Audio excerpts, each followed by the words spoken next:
Welcome to 95.9 The Hawk, the podcast. Today, I'm joined by the legendary Grady Sinclair. Let's give it up for Grady. Thank you for having me, Chris. Today on the podcast, we are going to count down and we are going to debate each one of our picks for the top 5 best guitarists of all time. Let me tell you, I am so passionate about this topic. For many reasons, but I'm just honored that you picked me. It was about a week ago that I was like, hey, let's go do this. Yeah. And I swear, you've been talking about it every moment since then. It matters. The reason that Grady is on this podcast is because you are a musician. Yes. You've played in local bands. Yes. I've seen videos of you basically doing your own guitar riffs and stuff at your house. Yes. So you can play. Yeah. You're very passionate about it. Mm-hmm. And honestly, you know as much about this kind of music as anybody I've ever met in my entire life. Let me tell you, Chris, I've been playing guitar for 30 years. And it is hard. It is so hard. See, and I've seen some of those videos of you, and you're really good. I think you're really good. And you're like, bro, I'm terrible. I feel like I suck. Okay, all right. So Grady really, really knows his stuff and is really, really passionate about rock music in general. Yes, I love it. And so that's why I'm bringing you on for this. So a little bit of context. Yeah. You know, for me, my top 5 is going to be a little more mass appeal, I feel like. Right. Yours may be a little bit more obscure. I'm going to be like, hey, you remember that guitar solo from that one particular song? Yeah. You're going to be a little bit more in depth, and that's what I'm hoping for, at least. I think your opinion probably matters more than mine because I'm broken. If I'm being honest, you have so many hipsters and so many magazines, Spin, Rolling Stone, that they rank guitar players, and there's like, oh, you must fall in line with these, right? But when it comes down to it, it's subjective, and it's like the color blue. Yes. I like the color blue. No, red's better. You know what I mean? That's what matters the most. Yeah, so I think if you're watching this, keep that in mind. Yeah. This is all subjective. This is just us having fun. Yes. We'd love to hear from you about your top 5. So since you're the guest, Grady, I'm going to let you start with your number 5 greatest guitarist of all time. Okay, let me just preface this by saying how I rate my guitar players is number 1, songwriting ability. Okay. Number 2, technique. Okay. Number 3, feel and tone, like the way the guitar sounds. And then there's feeling. So you got, for me, I legitimately was just like, these are people I know are great, and these are people I personally like as well. Right. So that's kind of where I came up with mine. My criteria is very small. Yours is massive. Yeah. And power. Power. Okay. Power. So that's it. All right. So let's hear your number 5. Number 5 is someone that's relatively new on the scene, which is rare because, there's the pioneers. I put in Jack White. Wow. Yes. I've seen pieces of that. I don't know if it's a documentary where he basically makes a guitar out of like two strings, 1 string. Yeah. And he puts some electricity and he puts a bottle on it and he plays some ripping blues with it. So it might get loud, the documentary. Okay. It's amazing. So in case you don't know, Jack White, White Stripes. Yes. I mean, if Seven Nation Army is played at every stadium. Boo, boo, boo, boo, boo. Yes. His songwriting, oh my gosh. And he's done it with the White Stripes. He did it with the Dead Weather. And then he did it with the Raconteurs. And he did it solo. And he's covered every genre. He's done blues. He's done punk rock. He's done rock. He's done metal. He's done gothic. He's done country. He's just a great folk songwriter and an amazing guitar player. Okay. And like you said, relatively new. I thought you were going to say somebody within the last couple of years. But Jack White's been around for a while. Like 2001, 2000, late 90s. So your number 5 is Jack White. Yeah. All right. My number 5, and I told Grady, mine was going to be my number 5. Controversial. My number 5 is Prince. Whoa! I hold a special place for Prince. I mean, in my me heart. too. Yeah. I mean, I love all things Minnesota. He's a Minnesota guy. The reason I chose Prince is because, like, you listen to Let's Go Crazy or the guitar solo on Purple Rain. Or the Tom Petty when he was on stage with them as the Rock and Roll Hall of Fame. I was going to get to that. And he stole the show. Yeah. There's a few times at award shows or those kind of things where they're on stage with multiple musicians and Prince goes into a guitar solo and you can see every single other one of these luminaries just sitting back going, this guy is amazing. And he plays every instrument like that. He does, yeah. I totally respect that number 5. All right, that makes me feel good. All right. Let's go. So what's your number 4 of the top 5 best guitarists of all time? This one's a bit personal. Okay.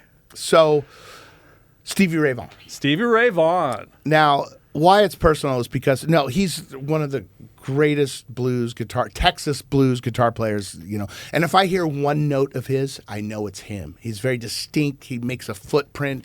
He's fast. He's powerful. He's got tone. He writes ballads. He writes just fast. It's amazing. But to me, he conquered his demons, and it's outside the realm. So he struggled with alcohol and drug abuse for a lot of years. And he actually, in the mid-'80s, Eric Clapton helped him get into rehab, is cool.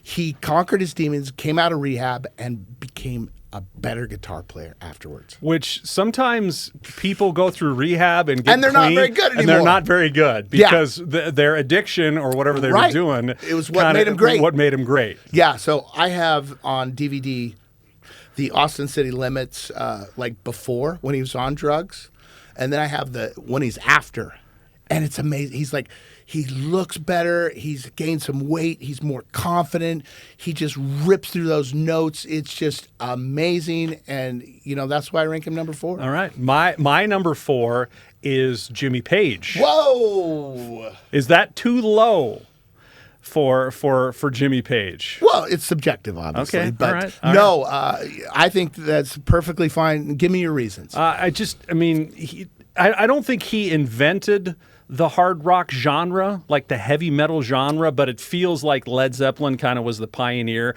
of like real hard rock. And you listen to so many like Dazed and Confused, or When the Levee Breaks, and just the heaviness of the guitars. So heavy, power. That's what I was going to mention to you. Of him in those songs is just unbelievable. So that's my number 4. Well, and I'll get into why I've ranked him because he's on my list too. But we'll get to is he a little bit higher? Yeah, a little bit higher. All right, so let's go to your number 3 greatest rock guitarist of all time. Jimmy Page. Jimmy Page. Hey, so we're close. We're close. I feel like the rest of the list is going to be relatively close. Yeah, relatively close. Similar. Well, to me, his songwriting prowess is beyond. You have 1968 to 1980. How many bad Led Zeppelin songs are there? There's not a whole lot. There's not a whole lot. Maybe 2 or 3. Yeah. That's an incredible amount of work. Can I add something too? Yes. The late 60s was still kind of that time in music where everything was like a 2-minute like commercial jingle. Right. And Led Zeppelin comes out and they're doing these 6.5-minute just thunderously huge, amazing songs. And they paint a picture and they make you feel something. Like, to me, I feel like I'm in Lord of the Rings or something when I hear it. You know what I mean? You really like, do. You transport into a story with just his guitar playing. And he's also himself. A lot of guitar players are like, oh, he's kind of sloppy. But that's him, like Heartbreaker solo. It's just like so good. It's so good, and some of the techniques and some of the stuff they did in studio ahead of its time. Well, and think of him on stage. I mean, all we really have is the song remains the same, the video of them in New York City at Madison Square Garden, and they don't even like it that much. But to me, he is a showman. Like, he's a mystery, an enigma. Like, there's something dark going on. He's like a sorcerer, right? And he's this, but This guy is passionate about the greatest guitar players of all time. I mean, listen to some of the words you're using. Rumor has it he's involved in the occult. He's playing the guitar with a violin bow. He's amazing. Who does that? He's amazing. Yes. Yeah. So, all right. So my number 3 is actually Eric Clapton. Whoa. Yeah. Wow. Yeah. Okay, give me your reasons. So I feel like he spans a lot of genres. He's an amazing blues guitarist. I mean, I mean, there's you go back to that kind of that similar timeline with like Cream and that kind of stuff, and he was just doing stuff that not a whole lot of other people have had done at that time, and. It just the blues, the rock. He does some pop kind of stuff. Eric Clapton is just straight up amazing. Well, he's not on my top 5 list, but he's on one of my bigger lists, and I'll tell you why. Okay. He took what the old bluesmen did and made it electric with Cream. Oh. So, you know, the Crossroads that Robert Johnson wrote in the 30s, he took that electric. Just amazing, and he just projected. He just put it on steroids. Where these old blues guys are on like an acoustic guitar with a bottleneck. He went electric with it and brought it to the masses. All right, and he probably inspired every guitar player after him. Yeah, well, you mentioned, you know, one of yours was Stevie Ray Vaughan. Oh, I mean, is he influenced by Eric Clapton? Oh, big time. And there was the thing that there was some graffiti in England in mid '60s that said Clapton is God. Have you heard about that? Yeah. Like that was the freaking, I don't know. It just kind of set the meter. Like that's who he is. All right. So what are we on to? Number 2. So what is your number 2? Eddie Van Halen. Eddie Van Halen. Wow, let's you go. went with number 2. Let me tell you, I'm in 5th grade. You know, this is a long time ago. And, you know, I'd listen to Kiss or some of these, and the first time I heard Eddie Van Halen do Eruption, it was like a UFO came down from the heavens and landed, and this solo is it just changed. It doesn't sound like anything. And you don't really know how he's doing it. You don't know. He's such a virtuoso player, and the tones and the songwriting and everything he brought, music was never the same after that. I mean, and even their last album, 1984, with David Lee Roth. Oh, my so gosh, good. Hot for a Teacher. Yeah, oh, my gosh. Just that intro. And, you know, he takes his skill and makes it part of the songwriting process. Because some people just show off, like a Steve Vai or something. Look what I can do. Look at Hot for a Teacher. That's part of the song, you know? And he does that so effortlessly, too. If you watch him, he's just like... You know what I mean? He's like not even trying. Yeah, and we recently lost him. And I know. It's just a bummer. I think that he was just a real game changer when it came to, you know, rock guitar players. My number 2 is actually Jimi Hendrix. Whoa! Yeah. And I have a feeling, is Mr. Hendrix your number 1? Maybe. We'll get there. Yeah. Tell me why. Well, I mean, the thing that everybody knows is he plays a right-handed guitar upside down and he plays it left-handed. The fact that he basically figured that out for himself. Yes. I mean, I think back to him being in the Army. And he was in the Army, and he was so terrible at being a soldier. Airborne. He was airborne. They were like, we don't want you anymore. Yeah. Thank goodness he was terrible in the Army. Yes. Because they got rid of him, and then he went out and he did his thing. Seattle, I believe, is that kind of like where he's from? Yes, okay. yes. And yeah, he just, I mean, you go back and you look at what he was doing, and maybe the fact that he died so young, and just the mystique of that you know, almost that Janis Joplin, Kurt Cobain effect, where it's like our only memory is Jimi Hendrix very young and at his absolute peak. Right. So, but I mean, number 2 for me, is he your number 1? So he is my number 1. Give me your number 1 then. So Jimi Hendrix, and it's so cliche because it's everybody's number 1. You know, from Rolling Stone to Spin to, you know, it's everyone's number 1. But it's there for a reason. And one of the main reasons is if you listen to a guitar solo, say from the Beatles in 1963, or Jeff Beck and the Yardbirds in 1965, it sounded a certain way. After Hendrix, guitar solo, he changed music, especially guitar, and he did it using for example, the wah-wah pedal. It'd been around, but nobody used it like Jimmy. So is the wah-wah pedal the thing you step on, or is it the little... what? It's a little pedal goes down and up like this. Okay. Like, Voodoo Child. Okay. Well, in his rendition of Star Spangled Banner... Oh, my gosh. It's just bananas. Let me tell you about that. So, it's Woodstock. He was supposed to go on at midnight. He ends up going on at like 5 in the morning, like as the sun's coming up. Everybody been up all night.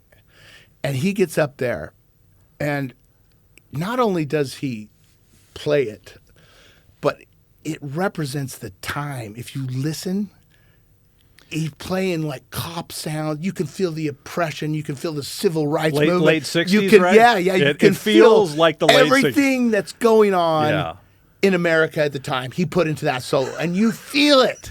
You feel it. I love Grady's enthusiasm for this. I mean, let alone the psychedelia. The interesting thing was, LSD was coming on at the time, and a lot of people were doing it. And there was a new genre that he created called psychedelic music, and he did that with his guitar. If you've never done LSD, just listen to Jimi Hendrix. That's what it feels like, man. Okay, kids, don't do LSD. Just listen to some Jimi Hendrix. He influenced every guitar player after that.